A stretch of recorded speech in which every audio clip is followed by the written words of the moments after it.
अच्छा, हमारी बात अगर आपको याद हो, पिछले हफ्ते जो मसाइल चल रहे थे, जदीद मसाइल के हवाले से बात आई थी सिक़्त जनीन की, और मैंने आपकी खिदमत में अर्ज़ किया था कि मैं पहले भी एक दफ़ा ये अर्ज़ कर चुका हूँ कि सिक़्त जनीन के हवाले से मसला क्या है और उसकी दियत का क्या मसला है। देखें, आगा सिस्तानी के आप इस्तिफ़्ताहात को अगर देखें तो वहाँ पर आपको मिलेगा कि बिला उज़्र और बग़ैर मजबूरी के तो सिक़्त जनीन जायज़ नहीं है। दुरुस्त? यानी बाज़ औक़ात होता है ना, किसी को बच्चा नहीं चाहिए था, बच्चा ठहर गया, अब कोई मजबूरी नहीं है लेकिन बस नहीं चाहिए था, तो ये ना चाहना कोई उज़्र नहीं बनता। लिहाजा इस सूरत में सिक़्त जनीन हराम भी है और जायज़ नहीं है।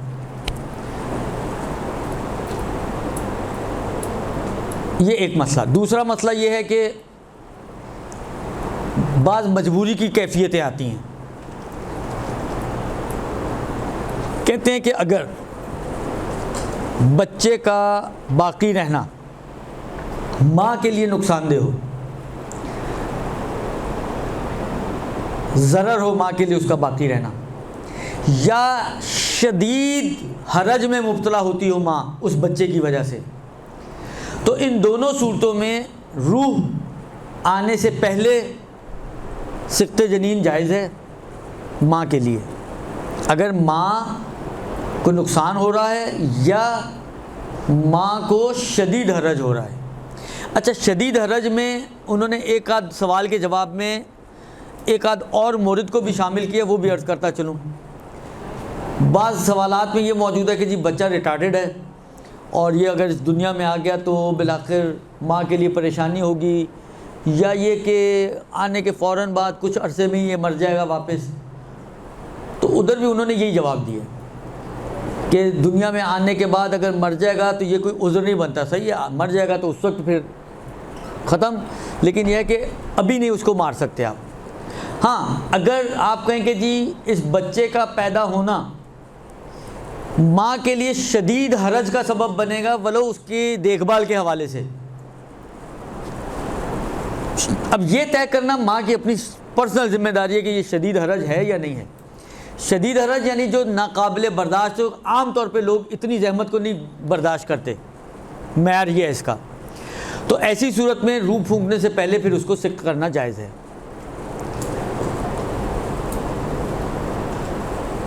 ये दो सूरतें हो गई। तीसरी सूरत ये है कि रूह पड़ने के बाद किसी भी सूरत में आगा सिस्तानी सिक़्त जनीन की इजाज़त नहीं देते, चाहे माँ के लिए यानी ज़रर और हरज ही क्यों ना हो जाए, तब भी एहतियात की बिना पर रूह फूंकने के बाद सिक़्त जनीन की इजाज़त नहीं है। बस रूह फूंकने से पहले फिर भी कुछ गुंजाइश है, लेकिन रूह पड़ने के बाद बच्चे में कोई गुंजाइश नहीं है इस बात की कि सिक़्त जनीन किया जाए, चाहे वो माँ के लिए नुकसानदेह है तब भी, चाहे माँ के लिए हरज शदीद का सबब बनता है तब भी एहतियात की बिना पर जायज़ नहीं होगा। ये तो वो मसले हैं, शुरू के 3-4 मसले के जिसमें सिक़्त जनीन का मसला कि उसकी इजाज़त है कि नहीं है। अब मसला अगला है वो ये कि किसी ने अगर सिक़्त जनीन कर दिया जहाँ पर उसके लिए जायज़ नहीं था, तो अब उसका क्या मसला होगा? दियत वगैरह कुछ आएगा, गुनहगार होगा, नहीं होगा, क्या होगा? कहते हैं बिल्कुल बिला जवाज़ के अगर इसने सिक़्त जनीन किया है तो ये गुनहगार भी है। और अगर ख़ुद देखें, एक बात ज़हन में रखें कि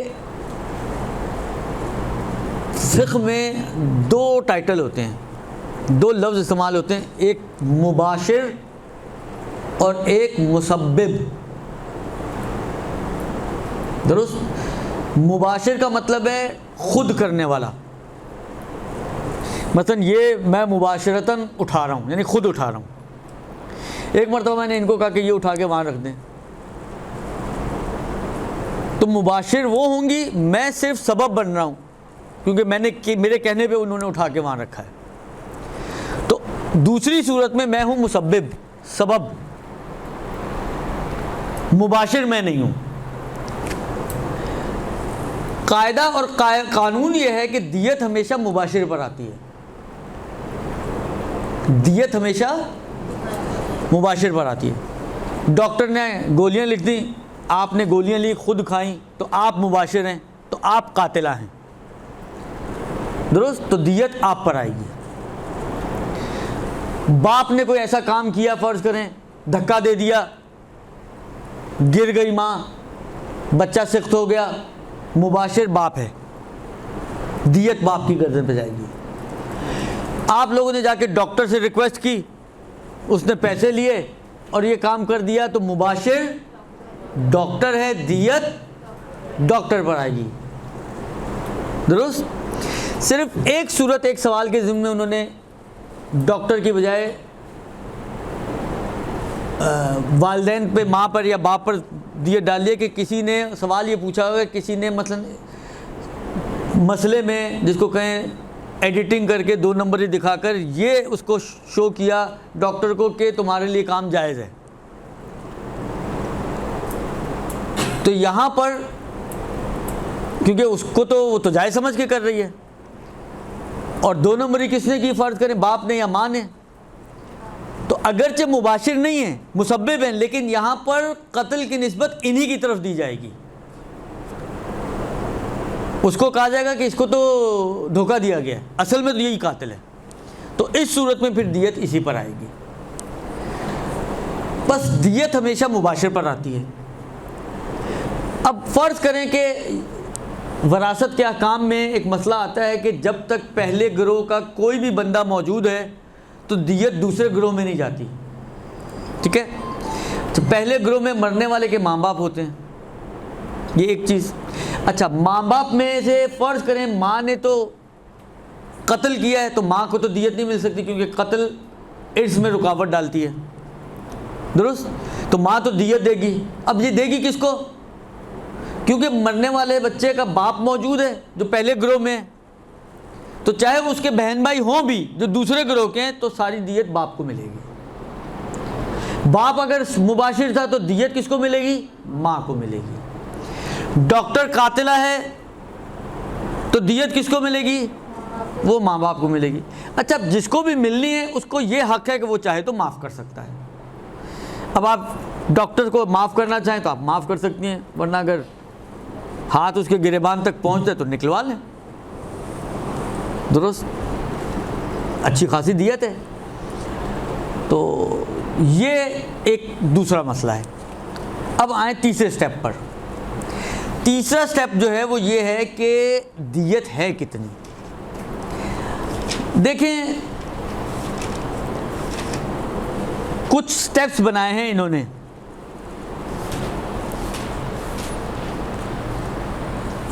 मैं आपकी खिदमत में अर्ज़ करता हूँ, कुछ स्टेप्स बनाए हैं। आपको ये तो अंदाज़ा है कि बाज़ औक़ात जब ये बच्चे को सिख्त किया जाता है उसकी मुख्तलिफ़ स्टेजेस होती हैं। ख़ुद बच्चे की कुरान ने भी बयान किए मुख्तलिफ़ स्टेजेस हैं कि हमने जो है उसको खल किया, वो पहले नुत्फ़े की शक्ल में होता है, फिर उसके बाद वो है अलक़ा बनता है, जमा हुआ खून, फिर जो है गोश्त का टुकड़ा बनता है, मुज़ग़ा बनता है, उसके बाद हड्डियाँ उसमें आती हैं, उसके बाद वह खलक़ना हो खलकन आखर, रूह फूंक कर उसको एक नई ज़िंदगी परवरदिगार आलम अता कर। तो ये मुख्तलिफ़ स्टेप्स हैं। पहला स्टेप है नुत्फ़े का, उसमें आगा फरमाते हैं 105 मिसकाल चांदी।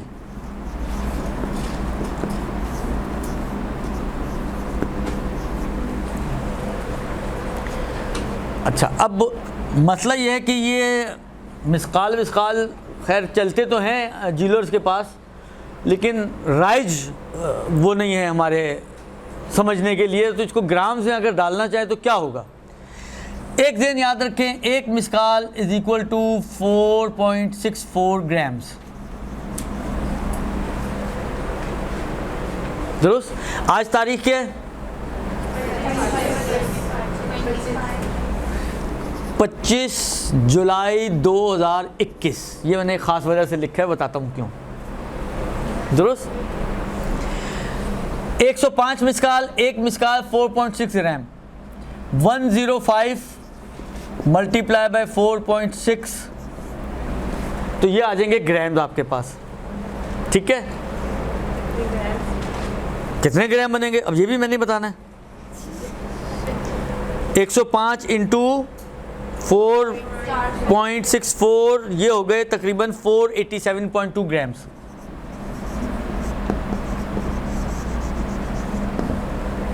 चांदी, इतनी चांदी आपको दियत में देनी है। अच्छा, आज का जो रेट, इसलिए डेट मैंने लिखी है, चांदी का आज का रेट, एक साइट है हमारी वेब करके, उसमें मुख्तलिफ चीज़ें, उसमें ये उस उधर से बता रहा हूँ, 125.77 रुपीज़ 1 ग्राम चांदी। इसको इससे मल्टीप्लाई कर दें,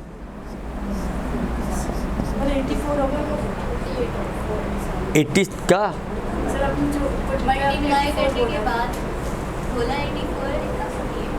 अच्छा 487.2 ग्राम्स, 487.2 ग्राम जो लिखा है वो सही लिखा है, दुरुस्त। अब इसको अगर आप मल्टीप्लाई कर दें 125.77 तो ये हो गया 61,275 रुपये।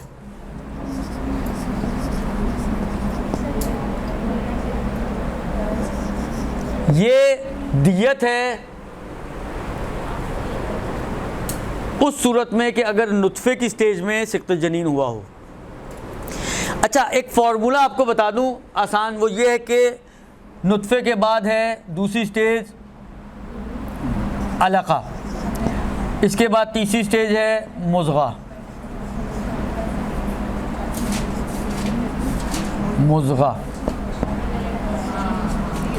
चौथी स्टेज है हड्डियां आना, पांचवी स्टेज है आज़ा व जवारे मुकम्मल हो जाना,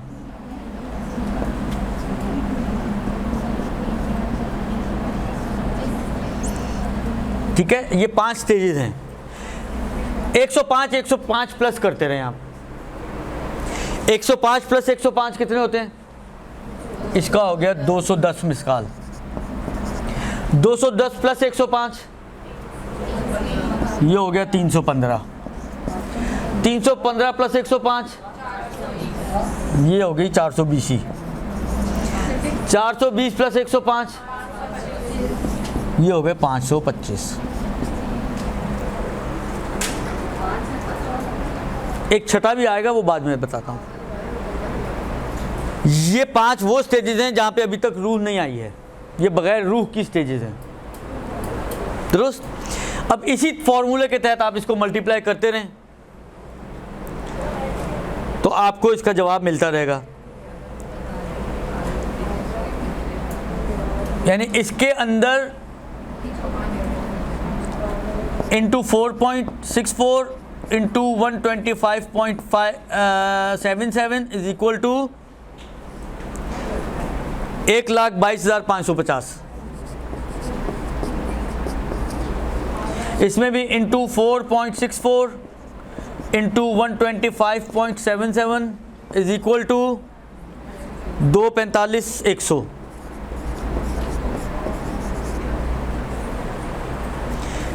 इसी तरह इसको भी into 4.64 into 125.77 is equal to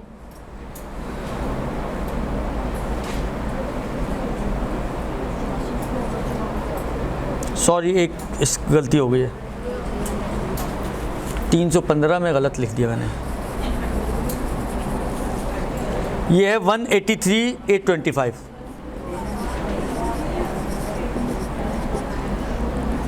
ये है 245,100।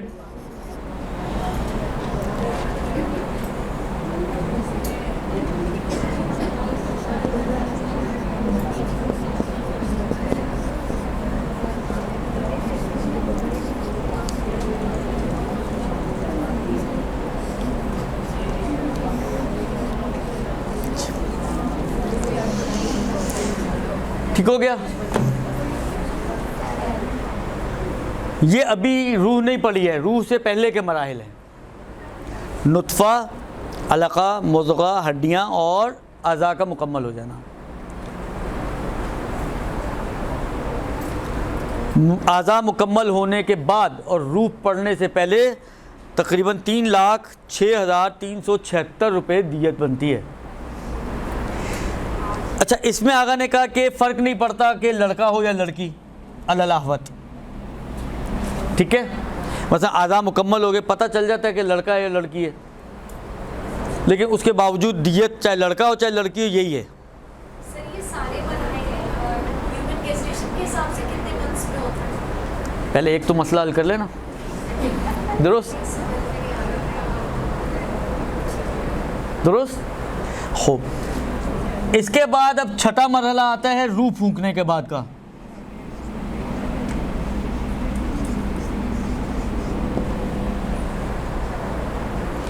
रूह का पूछा गया, इस्तिफ्तात में मौजूद है, उन्होंने कहा 4 महीने में रूह फूंकी जाती है। अब इसका मतलब है ये 4 महीने से पहले की स्टेजेस हैं, दुरुस्त। रूह फूंकने के बाद कहते हैं कि अगर तो लड़का है तो 5250 मिसकाल चांदी दियत। अब इस 5250 को आप मल्टीप्लाई करें, पहले 4.64 से, फिर 125.77, तो क्या बनी 5250 इंटू 4.64,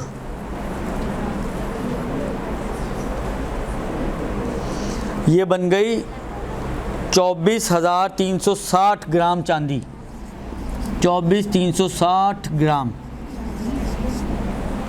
इसको मल्टीप्लाई कर दें 125.77 से, तो ये बन गई 30,63,757 रुपये।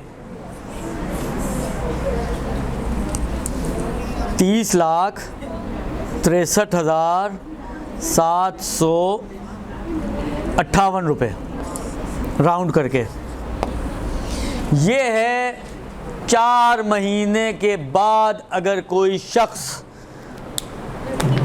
बच्चे को सिख्त करे, बच्चा अबॉर्ट कराए, तो उसकी दियत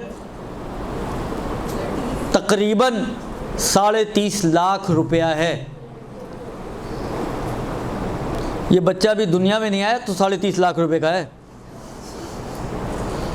आने के बाद सोचें कितना होगा ये। खैर दियत के हिसाब से कोई ख़ास फ़र्क नहीं पड़ता बड़े की, और क्योंकि इसकी पूरे इंसान की दियत है ये, दुरुस्त। अच्छा, ये लड़के में, लड़की का इससे आधा है, लड़की का हाफ है, ये लड़के की है, लड़की का हाफ है, यानी इसको आप डिवाइड बाय 2 कर दें तो लड़की आ जाएगी 15